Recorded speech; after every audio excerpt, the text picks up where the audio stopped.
N Sreekumar, ഇതിനിടയ്ക്ക് ശ്രീ അനിൽകുമാർ നേരത്തെ ചൂണ്ടിക്കാട്ടിയ കാര്യങ്ങളുണ്ട്. രാഷ്ട്രീയമായി എവിടെയാണ് കേരളത്തിൻ്റെ പ്രക്ഷോഭം നിൽക്കുന്നത്? രാജ്യം മുഴുവൻ അത് ഏറ്റെടുത്ത് നിൽക്കുന്ന ഒരു സംവിധാനമുണ്ട്. ഇന്ത്യ മുന്നണിയെ തന്നെ വലിയ പ്രസക്തമായ രീതിയിലേക്ക് ഉയർത്തി കാണിക്കുന്ന രീതിയിൽ ഈ സമരം വളർന്നിട്ടുണ്ട്. ഈ സമരത്തെ ഒരു വിമാനം പിടിച്ച് ഡൽഹിക്കൊക്കെ പോയി എന്ത് ചെയ്യാൻ പോകുന്നു, ആ കൂലി പോലും നഷ്ടപ്പെടുകയാണല്ലോ ചെയ്യുന്നത് എന്നൊക്കെ കളിയാക്കിയവർക്ക്, സമ്മേളനം നടത്താൻ പോകുന്നു എന്നൊക്കെ പറഞ്ഞവർക്ക് ഇപ്പോൾ ഈ സമരത്തിൻ്റെ പ്രാധാന്യം മനസ്സിലായിട്ടുണ്ടാകുമോ ശ്രീ എൻ ശ്രീകുമാർ? ആ സമരത്തിന്റെ പ്രാധാന്യം CPM-ന്റെ അണികൾക്ക് പോലും മനസ്സിലായിട്ടില്ല. ശ്രീ അനിൽകുമാർ ഇവിടെ പറഞ്ഞു, ശ്രീ ലാലും പറഞ്ഞു, ദേശീയാടിസ്ഥാനത്തിൽ വളരെ പ്രാധാന്യത്തോടെ ശ്രദ്ധിക്കപ്പെട്ടെന്ന്. അതൊരു പബ്ലിസിറ്റി ആയിരുന്നു എന്നുള്ള കാര്യം നിങ്ങൾ പറയുന്നത് വളരെ ശരിയാണ്. കാരണം ഡൽഹിയിലെ മുഖ്യമന്ത്രിയും മന്ത്രിമാരും MLA-മാരും ഭരണപക്ഷ MLA-മാരും കൂടെ ഒരു സമ്മേളനം നടത്തുക, ഒരു പ്രതിഷേധ സമ്മേളനം നടത്തുക. ആ സമ്മേളനത്തിൽ കോൺഗ്രസ് വിരുദ്ധ സംസ്ഥാനങ്ങളിലെ ഇതര മുഖ്യമന്ത്രിമാര്, പഞ്ചാബിൽ കോൺഗ്രസിനെ തോൽപ്പിച്ച ആം ആദ്മി, ഡൽഹിയിൽ കോൺഗ്രസിനെ തോൽപ്പിച്ച ആം ആദ്മി, ഈ രണ്ട് മുഖ്യമന്ത്രിമാർ പങ്കെടുക്കുക. ഇത് വലിയൊരു പബ്ലിസിറ്റിയാണ്, സംശയമൊന്നും ഇല്ലാത്ത കാര്യമാണ്. ആ സമരത്തെ കോൺഗ്രസും അംഗീകരിച്ചിട്ടുണ്ട്, ഇല്ലെന്ന് പറയുന്നില്ല. പക്ഷേ കോൺഗ്രസ് പറയുന്ന ഒരു കാര്യം കേരളത്തിലെ കാര്യങ്ങൾ തീർത്തിട്ട് ഡൽഹിയിലേക്ക് പോവുക എന്നതായിരുന്നു. പക്ഷെ അത് മാത്രം നിങ്ങൾ പറയില്ല, ഇടതുമുന്നണി നേതാക്കൾ പറയില്ല. കോൺഗ്രസ് ഈ സമരത്തെ എതിർത്തു എന്നേ പറയുള്ളൂ. കോൺഗ്രസ് ഈ സമരത്തെ എതിർത്തിട്ടില്ല, പക്ഷെ അവനവൻ ചെയ്യേണ്ട ഡ്യൂട്ടി ചെയ്യാതെ സമരത്തിന് പോയി എന്നുള്ളതാണ്. ഇത് തന്നെയാണ് ബി ജെ പിയും പറയുന്നത്. കണക്കുകളൊക്കെ കാണിച്ചിട്ട്, കണക്കുകളൊക്കെ ഉദ്യോഗസ്ഥരുമായി സംസാരിച്ചിട്ട് അതനുസരിച്ച് പറഞ്ഞാൽ കിട്ടും, അത് ചെയ്യൂ, അത് ചെയ്യാതെ നിങ്ങൾ എന്തിനായി പ്രതിഷേധം എന്നാണ് അവർ ചോദിക്കുന്നത്. ഇത് തന്നെയാണ് മറ്റൊരു അർത്ഥത്തിൽ താങ്കൾ ചോദിക്കുന്നത്. പിന്നെ സമ്മേളനം എന്ന് താങ്കൾ ഇപ്പോഴും കളിയാക്കിയ കാര്യം, കർണാടകവും അതുതന്നെയാണോ? സമ്മേളനം നടത്തി ആളെ കാണിക്കുകയായിരുന്നോ? പബ്ലിസിറ്റി നടത്തി പോവുമായിരുന്നോ? അല്ല, കർണാടകത്തിന്റെ സമരം ശ്രദ്ധിക്കപ്പെട്ടില്ല എന്നാണ് ചില മാധ്യമങ്ങൾ എഴുതിയത്. കാരണം അത് മുഖ്യമന്ത്രിയും മന്ത്രിമാരും മാത്രമായിട്ടുള്ള ഒരു പ്രതിഷേധമായിരുന്നു. അവരവരുടെ കാര്യം പറയാൻ വേണ്ടി വന്നു, സമരം ചെയ്തു, തിരിച്ചുപോയി. നേരെ മറിച്ച് ഇവിടെ അതല്ല, ഇതൊരു ആഘോഷമാക്കി മാറ്റുകയാണ് ചെയ്തത്. ആ ആഘോഷത്തിന് വാർത്താ പ്രാധാന്യം കിട്ടി, ശ്രദ്ധിക്കപ്പെട്ടു. അതാണ് CPM പറയുന്നത്. ഞാൻ ഇവിടെ ഇന്ന് KC വേണുഗോപാൽ പറഞ്ഞത് ഈ ആഘോഷത്തെ കുറിച്ചാണോ? കേരളത്തിന്റെ ആഘോഷം ശരിയാണ് എന്നല്ലല്ലോ അദ്ദേഹം പറഞ്ഞത്. കേരളത്തിന്റെ ആവശ്യങ്ങൾ ശരിയാണ്, ആ സമരം ശരിയായിരുന്നു എന്നാണ് അദ്ദേഹവും ഇന്ന് പറഞ്ഞത്. കേരളത്തിന്റെ ആവശ്യം ശരിയാണ്, കേന്ദ്രം അവഗണിക്കുന്നുണ്ട്. മല്ലികാർജുൻ ഖാർഗെ പറഞ്ഞതിനപ്പുറം ഏത് കോൺഗ്രസ്സുകാരനാണ് പറയേണ്ടത്?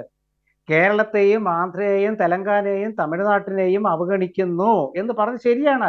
പക്ഷെ കോൺഗ്രസ്, കേരളത്തിലെ UDF, ഇവിടെയാണല്ലോ UDF പ്രതിപക്ഷമുള്ളത്, BJP അല്ല ഇവിടെ പ്രതിപക്ഷം. ഇവിടുത്തെ UDF പറയുന്നത് ഞങ്ങൾ പറയുന്ന ചില കാര്യങ്ങൾക്ക് ഉത്തരം കിട്ടിയിട്ട് മതി. ഞാനത് പറയുമ്പോഴേക്ക് ഇടയ്ക്കിടയ്ക്ക് ഇങ്ങനെ ഇടപെടല്ലേ ശ്രീ ലാലെ, ഞാനത് പറഞ്ഞു തരട്ടെ. ഇവിടെ നമ്മുടെ planning board member Shri Jiju അലസ് ചില കാര്യങ്ങളൊക്കെ പറഞ്ഞു വരുന്നുണ്ട്. അത് നമ്മൾ ഈ ശതമാനവും കണക്കോ എന്ന് പറഞ്ഞ് നമ്മളെ ആളുകളുടെ ആ ഒരു ഇടയ്ക്കൊരു ആശയ ഇതുണ്ടാക്കേണ്ട കാര്യമില്ല, ഒരു പരിഭ്രമം ഉണ്ടാക്കേണ്ട കാര്യമില്ല. 3 കാര്യങ്ങൾ മാത്രമേ ഞാൻ പറയുന്നുള്ളൂ. അതായത് കഴിഞ്ഞ വർഷത്തെ എക്സ്പെൻഡിച്ചർ, അതായത് ഇപ്പൊ നമ്മുടെ പ്ലാൻ എക്സ്പെൻഡിച്ചറിന്റെ 55% ചെലവാക്കിയിട്ടുള്ളൂ. ഇനി മാർച്ച് ഇപ്പൊ കഴിയാൻ പോവാണ്, ഇനി എവിടെ ചെലവാക്കും? 1. രണ്ടാമത്തെ കാര്യം, മൂല്യവർദ്ധിത നികുതി, VAT, ഈ വാല്യൂ ആഡഡ് ടാക്സ്. ഈ ടാക്സ് GST വരുന്നതിന് മുമ്പുള്ള ടാക്സ് പോലും കേരളത്തിന് പിരിച്ചെടുക്കാൻ പറ്റിയിട്ടില്ല. എന്നിട്ട് ഇപ്പൊ അവർ പറയുന്ന 1000 ശിഷ്ടത്തിലധികം നികുതി കുടിശ്ശിക പിരിക്കുന്നതാണ്. 2. മൂന്നാമത്തെ കാര്യം, ക്ഷേമ പദ്ധതികളാണ് ഏതൊരു ഗവൺമെന്റിന്റെയും ഫ്ലാഗ്ഷിപ്പ് എന്ന് പറയുന്നത്. ഇപ്പൊ ഇടതുമുന്നണി ഗവൺമെന്റ് അവരുടെ ക്ഷേമ പദ്ധതികളെ കുറിച്ചാണ് വാചാലരാകാറുള്ളത്. കഴിഞ്ഞ വർഷം 119 കോടി രൂപയാണ് നമ്മുടെ ക്ഷേമ പദ്ധതികൾക്കായിട്ട് നീക്കിവെച്ചത്. അതിലവർ ചെലവാക്കിയത് വെറും 60 കോടി രൂപയാണ്.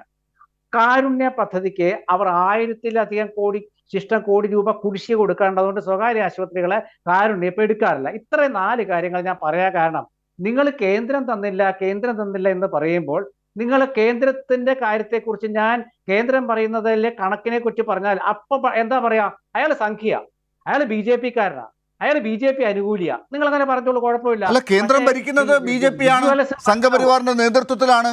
അവർ സംഘപരിവാർ വിരുദ്ധ ശക്തികൾ ഭരിക്കുന്നിടത്തൊക്കെ സമ്മർദ്ദം ചെലുത്തുന്നുണ്ട്. ഇത് കോൺഗ്രസിനും അഭിപ്രായമുണ്ട്, മല്ലികാർജുൻ ഖാർഗെയും അത് പറഞ്ഞിട്ടുണ്ട്. എന്നിട്ട് അവിടെ തോന്നാത്ത സംശയം കേരളത്തിൽ മാത്രം തോന്നുകയും ഇവിടെ കണക്ക് അവതരിപ്പിച്ചിട്ട് വിമാനം കയറിയാൽ മതി എന്നൊക്കെ പറയുകയും ചെയ്യുമ്പോഴാണ് ആരുടെ ഒപ്പമാണ് കോൺഗ്രസ്സുകാർ എന്ന് തോന്നുന്നത്. ഡോക്ടർ ലാലൻ, ഞാൻ പറഞ്ഞതിന്റെ അർത്ഥം മനസ്സിലായില്ലേ? കേരള ഗവൺമെന്റ് അവരുടെ ഡ്യൂട്ടി ചെയ്യാതെ പ്രതിപക്ഷം ഒറ്റ കാര്യം, ഈ 4 കാര്യങ്ങൾ ബജറ്റിലുള്ളതാട്ടോ. ഇപ്പൊ ഞാൻ പറഞ്ഞ കാര്യങ്ങൾ ധനകാര്യമന്ത്രി ബാലഗോപാൽ കഴിഞ്ഞ ദിവസം അവതരിപ്പിച്ച ബജറ്റിലുള്ളതാണ്. അത് എന്റെ കണ്ടുപിടുത്തമല്ല, പ്രതിപക്ഷത്തിന്റെ കണ്ടുപിടുത്തവുമല്ല. വാറ്റ് പിരിക്കാത്ത കാര്യം മാത്രമാണ് UDF എടുത്തു കാണിച്ചിട്ടുള്ളത്. ഒരു കാര്യം മനസ്സിലാക്കിയത് ഞാൻ പറയുന്നത്, ഞാനിപ്പോ കേന്ദ്രത്തിന്റെ നിർമ്മല സീതാരാമൻ എന്താ പറഞ്ഞത്, യു പി എ ഗവൺമെന്റിനേക്കാൾ കൂടുതലായിട്ട് നികുതി വിഹിതം കേരളത്തിന് ഞങ്ങളുടെ കാലത്താണ് കൊടുത്തെന്നവർ പറഞ്ഞു. ശരി, അവര് തിരുവനന്തപുരത്ത് വന്നിട്ട് ഇതുപോലെ കുറെ കാര്യങ്ങൾ പറഞ്ഞു, പാർലമെന്റിൽ പറഞ്ഞു, ഇതൊക്കെ ശരി. പക്ഷെ അതുകൊണ്ടാണ് പ്രതിപക്ഷം UDF ചോദിക്കുന്നത് കേരളത്തിന്റെ യഥാർത്ഥ ധനസ്ഥിതി വ്യക്തമാക്കാനായിട്ട് ഒരു വൈറ്റ് പേപ്പർ, ധവളപത്രം ഇറക്കൂ. കേന്ദ്ര ഗവൺമെന്റ് ഇപ്പൊ ഇറക്കി, കോൺഗ്രസിനെ കുറ്റം പറഞ്ഞിട്ടാണെങ്കിൽ പോലും ഇറക്കി. അതിന് ബദലായിട്ട് കോൺഗ്രസ് ഒരു ബ്ലാക്ക് പേപ്പർ. നിങ്ങൾ തൃപ്തരാണോ? കേന്ദ്ര ഗവൺമെന്റ് പുറത്തിറക്കിയ ധവളപത്രത്തിൽ നിങ്ങൾ തൃപ്തരാണോ? അല്ല, കേന്ദ്ര ഗവൺമെന്റ് ഇറക്കിയ ധവളപത്രം തെറ്റാണ്, അത് വേറെ ചർച്ചയാണ്. ഇവിടെ നമ്മൾ പറയുന്നത് അതായത് U P A government Manmohan സിംഗിന്റെ കാലത്താണ് ഏറ്റവും അധികം ആരോഗ്യരംഗത്തടക്കം മറ്റേ പുരോഗതി ഉണ്ടായെന്നുള്ള സർവേ 2 ആഴ്ച മുമ്പ് വന്നിരുന്നു. അത് നമുക്ക് വേറെ വിഷയമാണ്, അവിടെ നിൽക്കട്ടെ. ഇവിടെ ഞാൻ പറയുന്നത് കേരളത്തിന്റെ യഥാർത്ഥ സ്ഥിതിവിവര കണക്ക്, സാമ്പത്തിക സ്ഥിതിയെക്കുറിച്ച് പറയൂ എന്ന് പറഞ്ഞ ധവളപത്രം എന്നുള്ളത് നിങ്ങൾ വിട്ടുകളയോ? ആ കാര്യം പറയാൻ ഇവിടെ മുഖ്യമന്ത്രിക്ക് ധനകാര്യമന്ത്രിക്ക് കഴിയില്ല. ഇതെല്ലാം വന്നതിന് ശേഷം മതി ഇവിടെ ആളുകൾ പെൻഷൻ വാങ്ങുന്നതും അല്ലെങ്കിൽ ബാക്കി മുടങ്ങിക്കിടക്കുന്ന പദ്ധതികളൊക്കെ പൂർത്തിയാക്കുന്നതും ഇവിടെ വികസനം വരുന്നതും ഒക്കെ അതിനുശേഷം മതി, കേരളത്തിൻ്റെ ആവശ്യങ്ങളൊക്കെ അതിനുശേഷം നടന്നാൽ മതി എന്നുള്ളതാണ് കോൺഗ്രസിൻ്റെയും ആവശ്യമെങ്കിൽ അത് ശരിയായ രാഷ്ട്രീയമാണോ എന്ന് ചോദിക്കേണ്ടിയിരിക്കുന്നു. അതാണോ നമ്മുടെ രാജ്യത്ത് പുലർന്നു വരുന്ന ഒരു രാഷ്ട്രീയ രീതി എന്നുള്ളത് ആണ് എനിക്ക് സംശയം.